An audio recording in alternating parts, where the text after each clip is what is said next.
Bună tuturor! Numele meu este Ana și bine ați venit sau revenit pe canalul meu de YouTube! Astăzi mă aflu în Karuizawa. Karuizawa se află în prefectura Nagano, la aproximativ 2 ore și jumătate cu mașina de Tokyo sau cu trenul Shinkansen și este o destinație foarte populară printre locuitorii orașului Tokyo pentru că este așa multă natură aici, este un munte, aerul este mai rece față de Tokyo unde acum e super cald, aici e numai bine de petrecut. Din păcate vremea nu este așa bună și e cam înnorat, dar e foarte frumos și ne aflăm la un resort, se numește Le Grand Karuizawa Hotel and Resort și explorăm puțin zona de aici. Sper să fie frumos.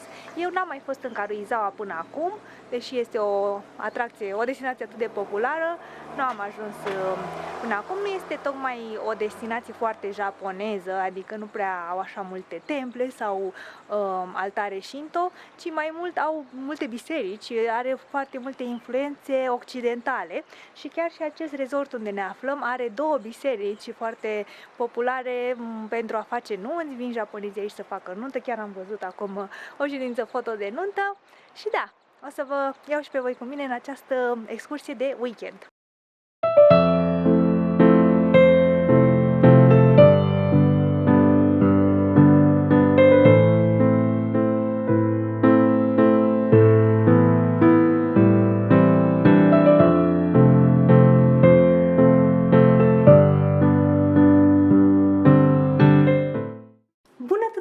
Am ajuns la hotelul din Karuizawa și aș vrea să vă prezint puțin camera, deoarece este probabil cel mai tare hotel unde am stat până acum în Japonia. Și de cum intrăm avem baia mai întâi, este enormă, deci nu am mai stat, n-am mai avut așa o baie imensă în Japonia până acum sau nu știu dacă nici în alte țări. Îmi place că avem câte două. Așa, avem o cadă imensă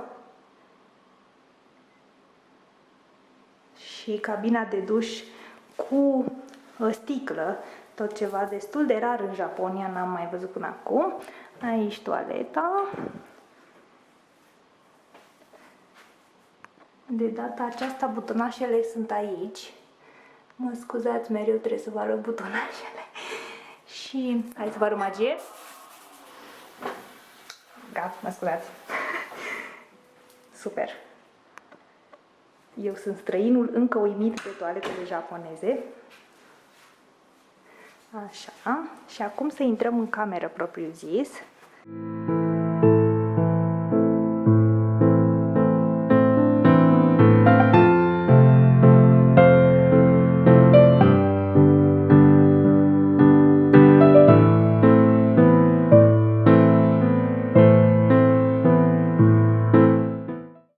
Și cam așa arată camera.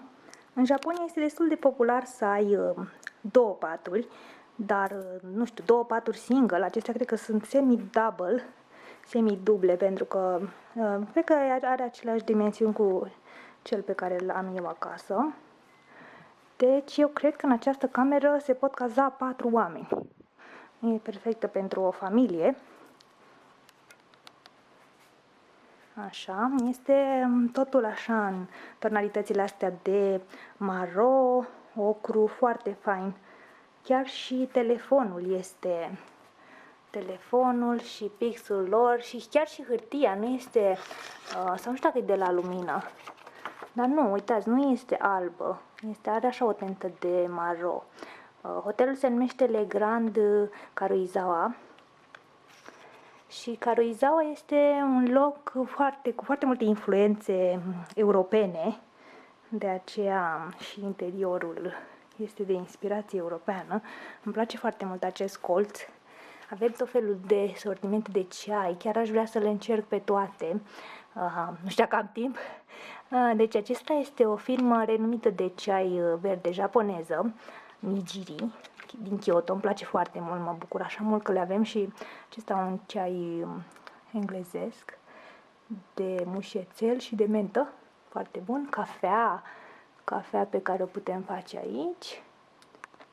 Și avem și aceste pahare de vin, dar și aceste ceșcuțe foarte drăguțe. Și hai să vedem ce este în frigider. Curiozitatea mea, și apa. Să nu uit să vă zic de apă. Legrand. Așa, avem 4, deci da, cred că camera asta este pentru 4 persoane, pentru că avem 4 sticle. Și frigiderul, sper. Așa, ia să vedem, se deschide. Avem 2 sticle de vin, avem bere și un suc de portocale acolo în spate.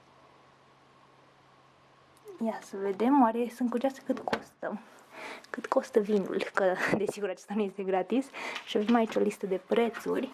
O sticlă de vin la acest hotel este 3800 de yeni. Nu mi se pare mult, având în vedere că e deja aici. Aici avem un spațiu unde se poate lucra. Îmi place că avem și un șemineu. Așa. Un spațiu de odihnă.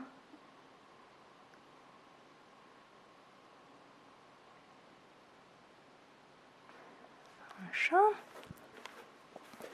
Hai să ne odihnim puțin și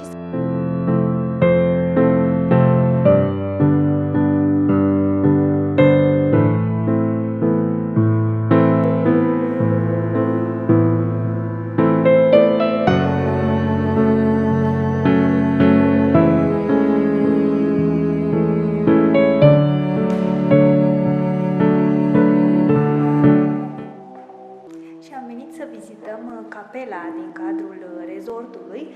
Aceasta este o capelă care nu are legătură de fapt cu religia și este doar pentru căsătorii. Foarte interesantă atmosfera și cum au construit această capelă.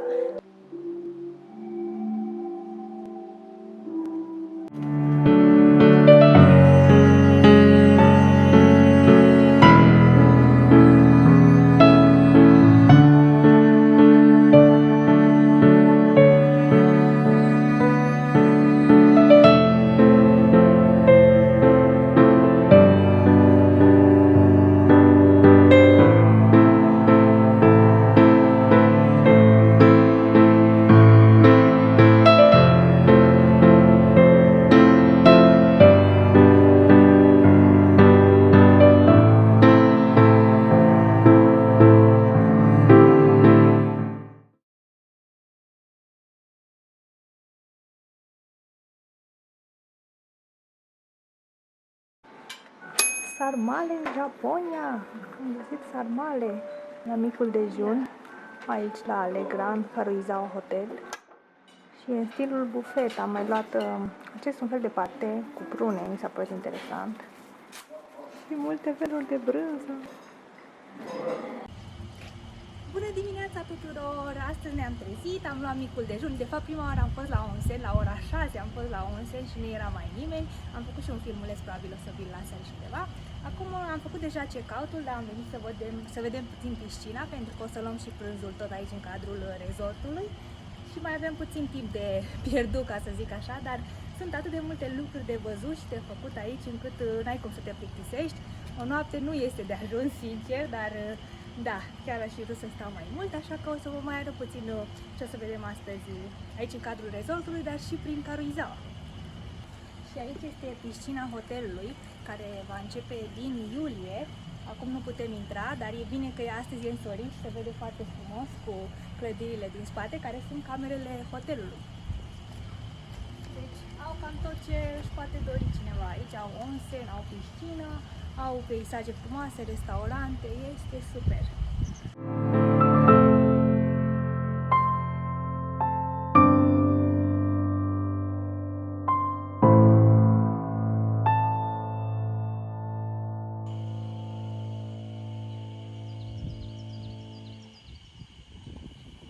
Cam așa arată peisajul de sus când e soare, este superb. Acest verde de vară, are și vara, desigur că șarmul ei. Și tot acest complex este complexul hotelului.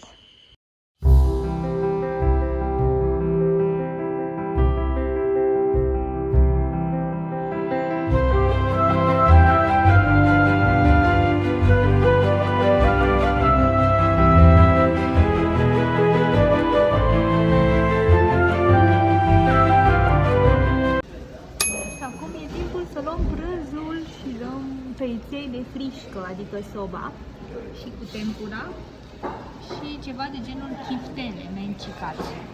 Itadakimasu, poftă bună! Papa, resort frumos! Papa! Chiar dacă am făcut check-out-ul la ora 11, am plecat de la hotel la ora 2:30, deci ieri am făcut check-in-ul la ora 3, dar am ajuns undeva pe la 2:30. Deci am stat o zi întreagă acolo la Le Grand Karuizawa Hotel și Resort, pentru că a fost foarte frumos și foarte multe atracții. Chiar am fost și la grădina de trandafiri. Mă gândeam că sezonul trandafirilor s-a terminat deja, pentru că în Tokyo deja nu mai sunt, dar aici, fiind mai la munte, sau or fi alte tipuri de trandafiri, dar foarte frumos. M-am simțit chiar ca în Europa. Și acum mergem să vizităm câteva obiective din Karuizawa. O să vi le arăt și vouă imediat. Există posibilitatea să întâlnim urși aici. Haideți să mergem. Și am ajuns la primul obiectiv al zilei. Vedem, e cam frig aici.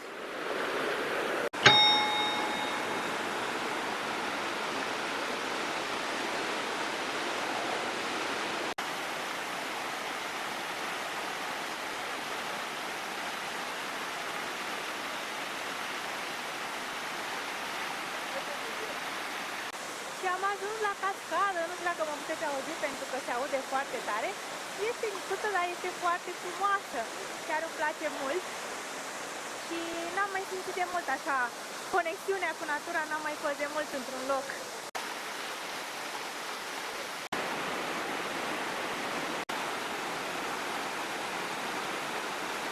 Deci oamenii nu stau prea mult aici pentru că sunt tot felul de insecte. Dar îmi place foarte mult și aerul este așa rece și sunetul cascadei a fost foarte frumos. Chiar n-am mai fost de mult într-un astfel de loc, nu e greu de ajuns aici, adică nu trebuie să mergi să urci vreun munte sau să mergi printr-o pădure prea mult timp și chiar este super. Am ajuns într-un loc despre care nu știam nimic, nu știam că există. Acesta se află de fapt în prefectura Gunma, dar era la 10 minute de cascada pe care am văzut-o mai devreme și deși acest vlog este despre Karuizawa, m-am gândit să-l includ pentru că era atât de aproape. Și avem aici o poză cu John Lennon și Yoko Ono, probabil au venit și aici. Foarte interesant locul.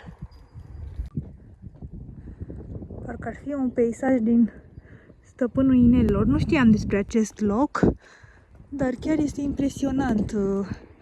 Lava de la vulcanul Asama, care a erupt și a format aceste roci vulcanice.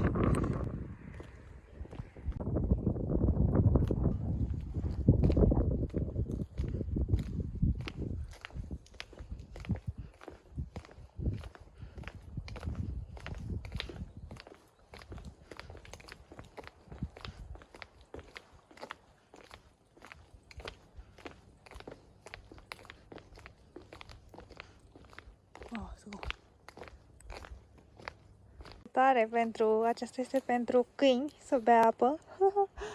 Foarte cute. Și să vă arăt puțin cum arată templul de aici. Wow, chiar este impresionant.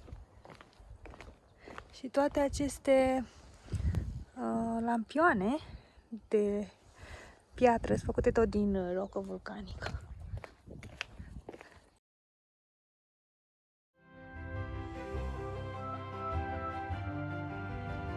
S-a făcut seară, am terminat cu vizitatul zonelor, nu am vizitat prea multe zone, am fost la cascadă, apoi în locul acela interesant cu rocile vulcanice, care de fapt nu aparținea de Karuizawa, și apoi puțin în partea centrală este o terasă unde au niște umbreluțe foarte colorate, am luat și cina acolo și acum ne îndreptăm spre casă. A fost o excursie foarte binevenită, puțin în afara orașului Tokyo.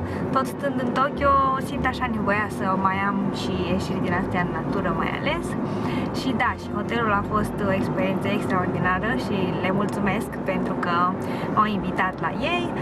Și eu vă mulțumesc că v-ați uitat și la vlogul de azi. Dacă vreți să mai vedeți și alte vloguri, nu uitați să vă abonați. Dacă v-a plăcut, nu uitați să dați un like și mă mai aștept pe la mine pe canal. Pa!